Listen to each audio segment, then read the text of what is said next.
सोने के खराउआ राजा रामचंद्र माता जी से राजा का ए माता माहू जाइबो माधु बनवा सीता के कैसे रखबू ना ए माता माहू जाइबो माधु बनवा सीता के कैसे रखबू ना। अब सीता काला में रही है तनाए न भीतर रखबो ए बचवा आंगने में पोखरा रखा नाइब सीता के नहाइब सीता के नहाइब ना ए बचवा आंगने में पोखरा खानाइब सीता के नहाइब सीता के नहाइब ना।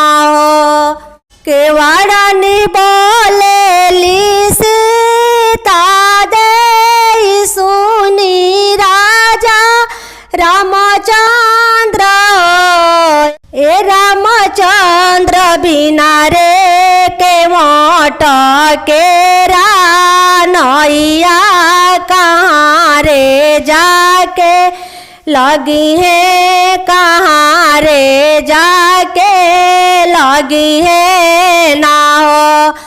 हंसी बात बोले लिको से रानी सुना सीता दे हो ए सीता बिना रे के वाटा केरा नैया किनारे जाके लगी है किनारे जाके लगी है ना हो।